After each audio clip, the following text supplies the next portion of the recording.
Hello, UCLA Radio. This is Dr. No, and this is my interview with Andrew Bacevich.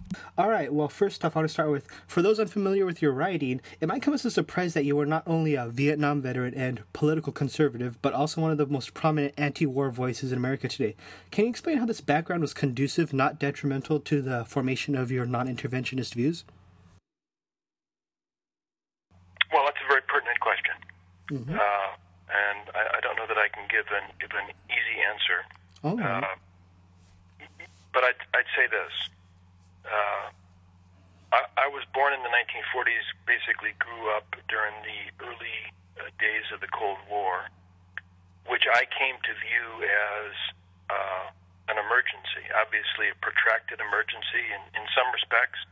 Back in the 50s and 60s and 70s, it appeared to be an emergency that perhaps would never end.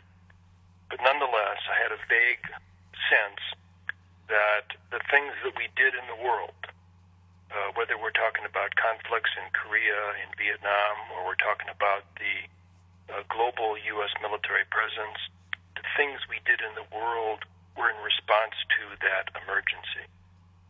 Well, I was as surprised as perhaps many other people were when the emergency suddenly came to an end in the latter part of the 1980s, when Mikhail Gorbachev of the Soviet Union basically decided that it was in the interest of the Soviet Union to call the Cold War off. And basically things came to an end in 1989 with a series of very dramatic events. Well, what happened then? As I saw it, what happened then is that the United States really didn't change. U.S. policy didn't change. The things that I thought we did, intervention, large national security establishment, in response to this emergency, turned out to be things we did for all kinds of other reasons. So the emergency ended, but the United States didn't return to any kind of a normalcy or a pre-Cold War posture. Rather, we continued to insist upon maintaining a global military presence, maintaining global power projection capabilities. Actually, we began to intervene more frequently, and I think more recklessly, after the Cold War than we had during the Cold War itself. So that caused me to say, hey, maybe I misunderstood the engine of U.S. policy. Maybe we do what we do in the world for reasons other than those that I imagined back during the Cold War itself. And that led me off on, in a sense, on a path of intellectual inquiry that brought me to the position that I have right now. Oh, I see. Yeah, and you discussed that. I see you addressed that too in your book, Washington Rules: America's Permanent Path to War, where you talked in particular about one experience where you were stationed in Germany, shortly after reunification, you went to the Eastern Zone, and you saw like Russian soldiers like desperately trying to sell anything they could before they went back to the Soviet Union, back to Russia, and then it just like really, you said that really like changed the way you thought about the Russians, I guess, the Cold War itself. Well, I mean, one of the things that we were taught, I was taught during the Cold War, was that the adversary was very, very formidable. And my encounter with the adversary, even in this informal way, suggested otherwise. The adversary appeared to be pretty pathetic. And that was simply one element in leading me to ask questions, to begin to question things that I had previously taken for granted. I see. And was it also the fact that you had been when you were young, like most Americans, you had been told that the Russians were like anti-capitalist, they hated the free market and the exchange of goods, and then here you saw a whole bunch of them like doing everything they could to sell their goods. They were anti-capitalist. Mm-hmm. But the point of my encounter with the off-duty Russian soldiers was that I could see it firsthand, in a small way, how desperately unsuccessful their economic system had turned out to be. And because their economic system was so desperately unsuccessful, I began to wonder if they had ever been as formidable an adversary as I had been led to believe. I understand. And you mentioned that that these encounters and experiences, they made you decide to pursue like academia, and so now you are Professor Emeritus of International Relations and History at Boston University. And so, what was it like moving from the military to academia? And did either experience change or otherwise influence the way you perceived the other? Well, sure. I mean, of course. I mean, it gives you a different vantage point. I mean, when you are, I think, when you are inside any institution, it's difficult to fully take the measure of that institution. When you step outside of it, you have a different perspective, a more distant perspective, perhaps a more disinterested perspective. So you see things differently. I didn't have a plan to become an academic. It was happened by happenstance, and basically through the kindness of strangers who helped me along the way. But I am deeply grateful for where I ended up, because I think it has allowed me to be in a vantage point to see things more clearly than I was able to see them before. And I say see things, I mean to understand the underpinnings of U.S. foreign policy, to appreciate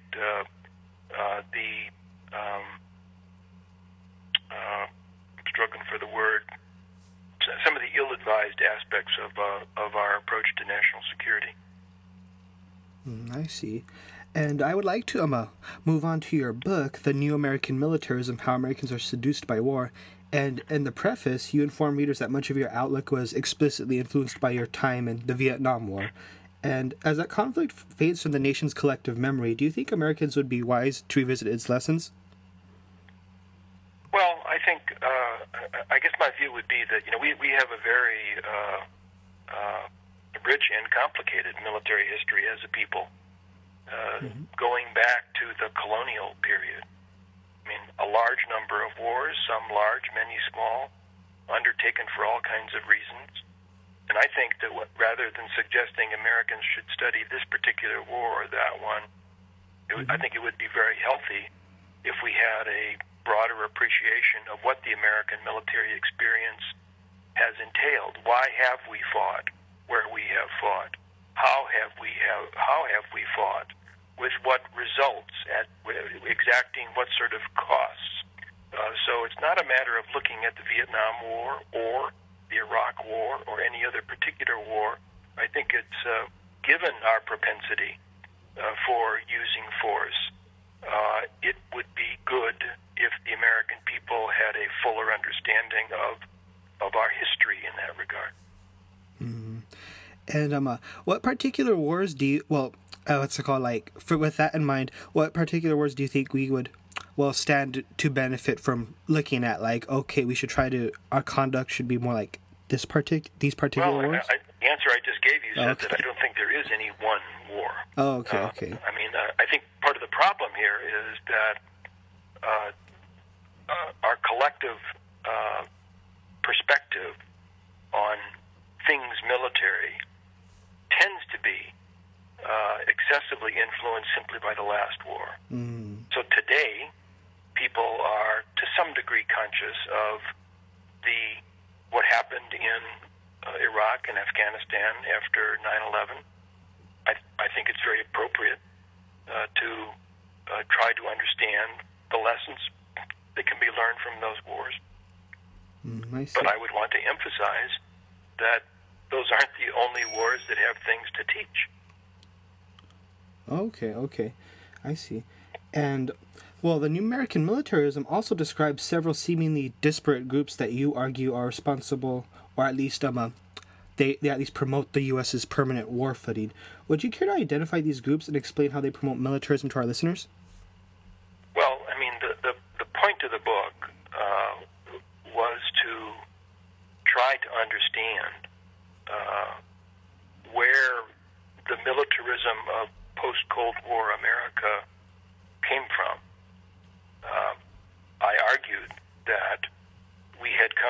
have exaggerated and unrealistic understandings of what war is about, of what U.S. forces could do, indeed of what soldiering itself entailed, and that those unrealistic views were not helpful. But my question in the book was, where did these attitudes come from? And my reference point, in a sense, was, my point of departure was the Vietnam War. Mm. Because I remembered, and I think many of us who lived through that era remember, that by the time we got to the end of the Vietnam War, if anything, the country was anti-military. There was no particular militarism in the United States back in the middle of the 1970s. So it seemed to me that something had happened between roughly the middle of the 1970s and, let's say, the middle of the 1990s to flip American views about war, about military institutions, and about soldiering. And so the book is an effort to identify what happened. And I think what happened is that there was a coalescence of groups, informally, not some sort of conspiracy, not some kind of formal alliance, but a coalescence of groups, each of which, for its own reason, was committed to the proposition that the United States needed to remain a great military power. And among those groups were the officer corps itself, badly damaged and embarrassed by the outcome of the Vietnam War and wishing to restore its status in American society.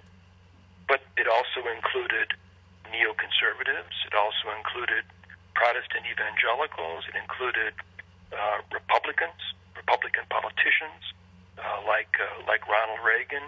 It included a particular set of defense intellectuals, that is to say, people with PhDs who were specializing in thinking about strategic matters. All of those different groups came out of the Vietnam War deeply dissatisfied with American attitudes with regard to military power and determined to bring about a change in those attitudes. And they succeeded. And I think the upshot, the consequences of their success, were to foster militaristic thinking in the United States. And one aspect of your analysis that I really appreciated was how, although you referenced both the major political parties, that wasn't the crux of your analysis, and that it focused more on the intellectual and social trends that incapacitated both parties that you had just mentioned. And has it ever been your experience that when you discuss this interpretation of American foreign policy, people reject it for explicitly partisan reasons?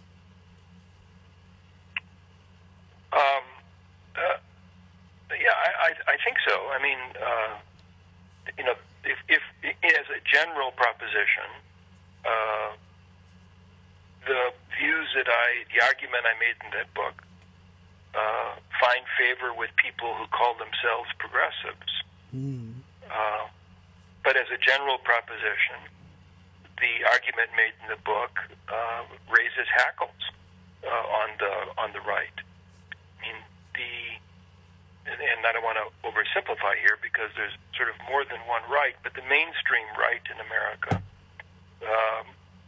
is devoted to the memory of Ronald Reagan. I think their memory of Ronald Reagan is fundamentally distorted, but the memory that they have is one of Ronald Reagan rebuilding American military power and sort of putting his arms around the American soldier in a figurative way, and therefore winning the Cold War and restoring American confidence.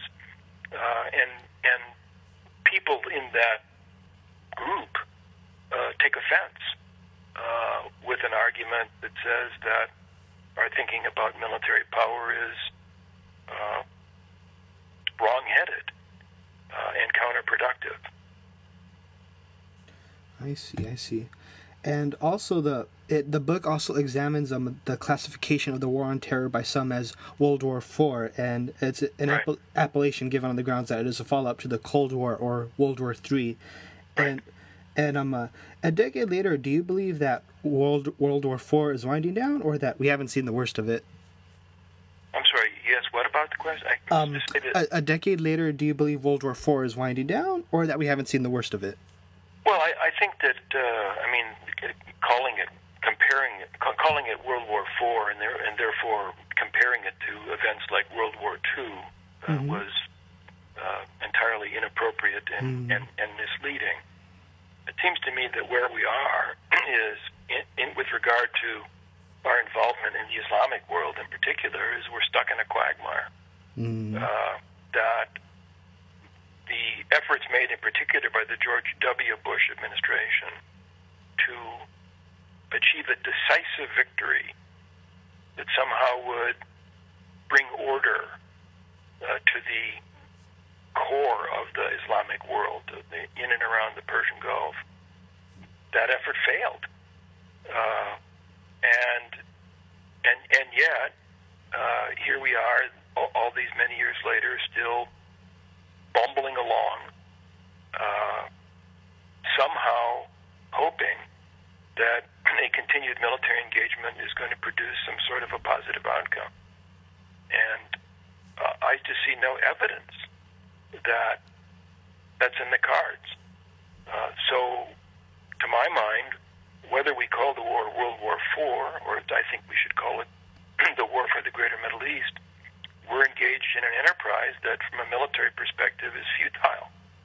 And admitting that is, of course, very difficult, but admitting it is a precondition to trying to figure out a policy that might cost a little bit less and produce somewhat more positive results.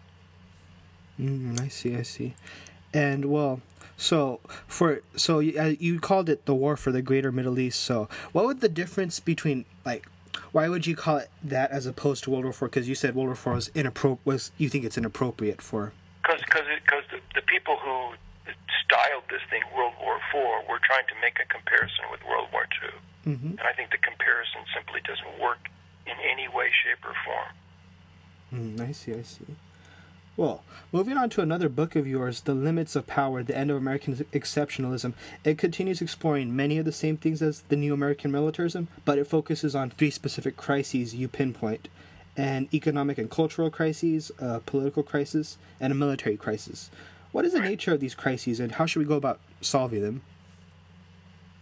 Well, I don't have a lot of hope that we will solve them, because the 3 crises interact in a way that make a solution that much more difficult. But I mean, the basic argument of the book is that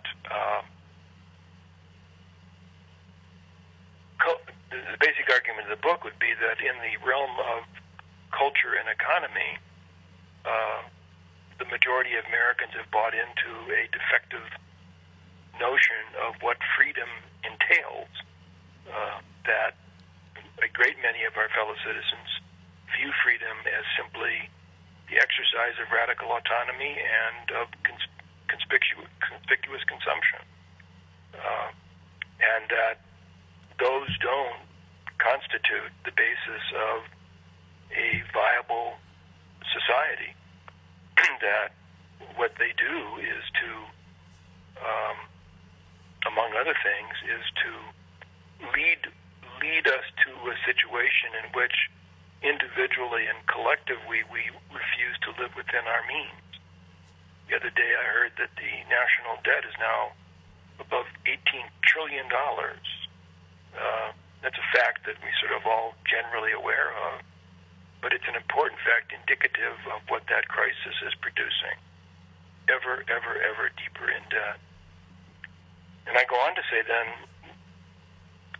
that it might be possible to solve that crisis. In other words, to learn to live within your means, to take a more disciplined approach to defining freedom. But that would require a political system that was willing to acknowledge and address the problems in the economic and cultural realm. But it is manifestly the case that our political system is incapable of doing that. I mean, the bickering, the paralysis, the dysfunction that we see in Washington, all is indicative of that.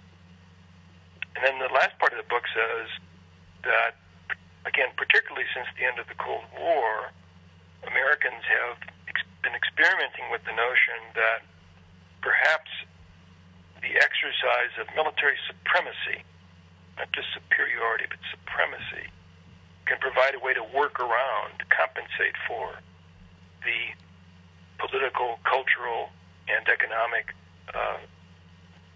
crises. And I argue in the book that the results of the Iraq War in particular, that began in 2003, ought to have demolished those expectations. We certainly are the strongest military power in the world. I suppose you could argue we're the strongest military power in history, but those forces have not been able to deliver the sort of conclusive victory that was required and was expected. And so we're stuck. Again, I think where we're stuck at in a military sense is in a quagmire that we're trying to manage. We're trying to manage it because we don't know how to get out of it.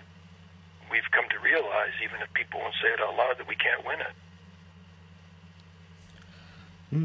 And I see the points where you where you depart from traditional conservative thinking. It's interesting because you do have a lot of traditional conservative concerns, like living within our means and stuff like that. But you also bring up a point, like you bring up that consumption is not the way, like consumerism, and that is not it's not good for the American way of life. And that's weird because a lot of conservatives would be like, wait, what? Like, because we're about capitalism and like the free market, and like I remember George Bush after 9/11 saying, oh yeah, go to Disneyland, stuff like that.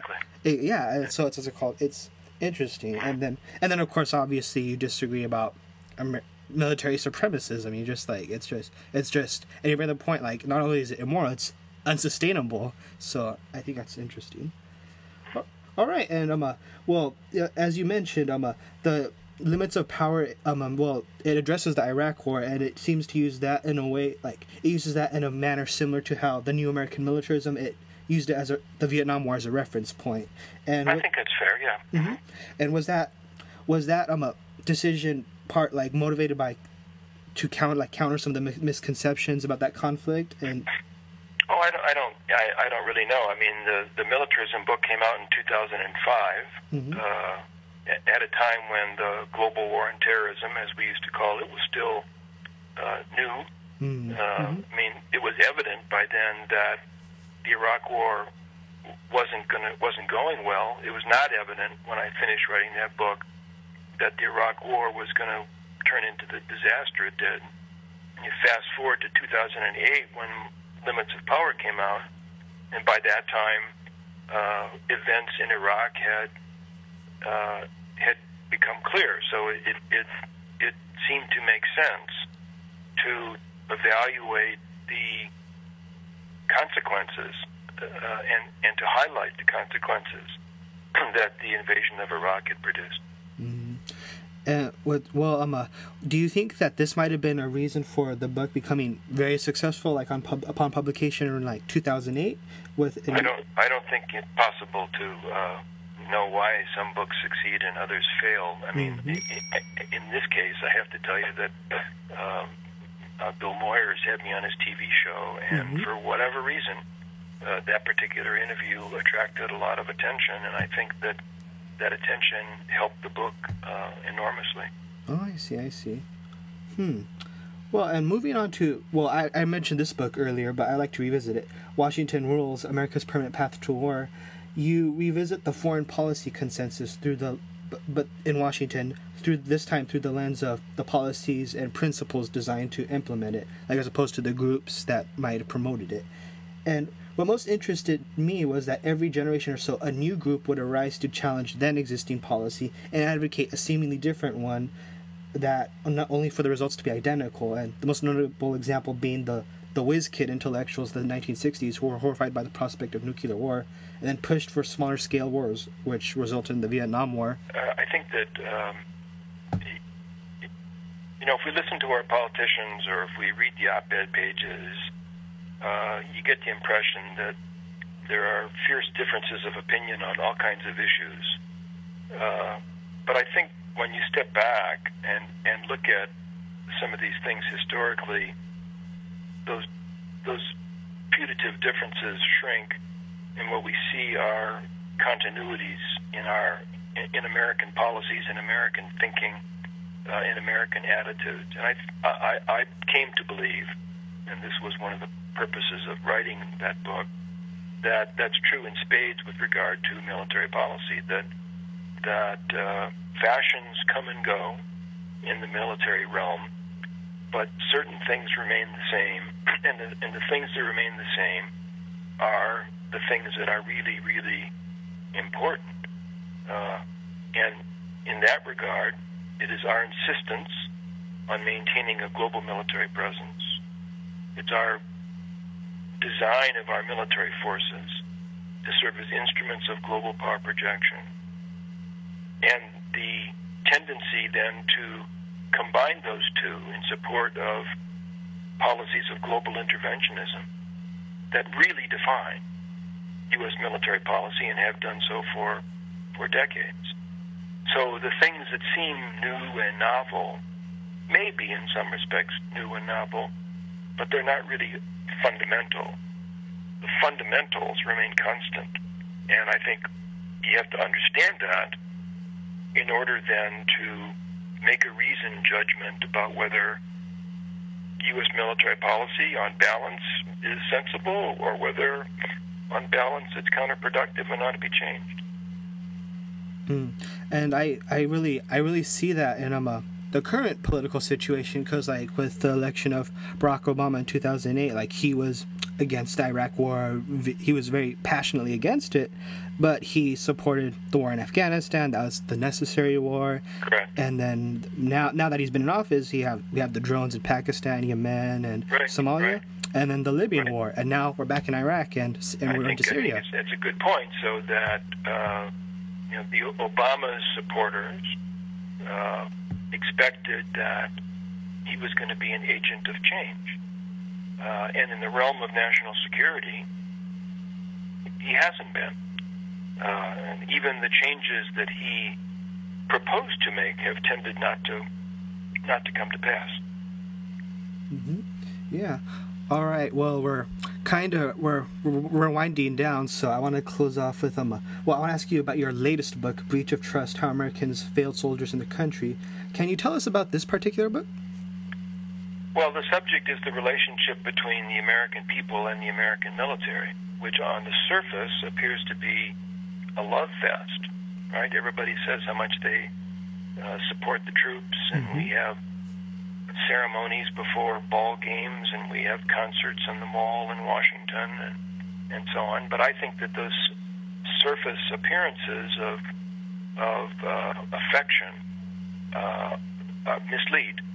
That the reality is that there is a considerable gap between the American people and the American military, and that the existence of that gap is one reason why the state gets away with misusing the American military, sending our troops off to wars that are unnecessary and end up being unwinnable. So we need to examine critically the relationship, the civil-military relationship, and ask ourselves whether the existing relationship is conducive to sound policy, and even further ask ourselves if the existing relationship is something that is right for a country that claims to be a democracy. I see. Well, on one final note, I would like to ask, with all this being said, what do you think is the most significant issue facing Americans today? Can you be a specific one? Well, I mean, I don't know that there's one. I think there's a whole bunch of them. I think in the realm of international policy, it's probably climate change and the imperative of trying to limit the damage that we do to our environment. I think we have an obligation to address those problems. It's our obligation to posterity, to future generations. I think the unwillingness to live within our means is a huge problem that we really are reluctant to face up to. I think the dysfunctional relationship between the West and much of, not all, the Islamic world is a huge problem. I think somehow accommodating into the international order rising powers like China and India is something that doesn't get enough attention. So I think there's a number of things. Oh, I see. Yeah, and that's another part where you depart from what traditional conservative thinking, global warming. So that's interesting. Well, I mean, see, I understand your point, mm-hmm. but it seems to me that the first principle of conservatism ought to be a commitment to conserve that which we have inherited and which still has value. And the planet is something that we have inherited that is of great value. So conservatives ought to be those most committed to the preservation and protection of the larger environment. Well, that makes very good sense. So what's it called? Thank you. That's what's it called. I think that's a good something for our listeners to chew on then with that, especially if they might be confined to a traditional partisan thinking. So yeah, thank you very much for that, Professor Bacevich. All right, well thank you so much for being on the show, and I'll plug you in, and then what's it called? We'll be off. All right, so thanks very much. Well, thank you very much again for being on the show. So. All right, this was Andrew Bacevich. He is Professor Emeritus of International Relations and History at Boston University. He is a political commentator and author of The New American Militarism, How Americans Are Seduced by War, The Limits of Power, The End of American Exceptionalism, and his most recent book is Breach of Trust, How Americans Failed Soldiers and Their Country. Thank you so much, Professor Bacevich, and have a great day. Thanks, bye.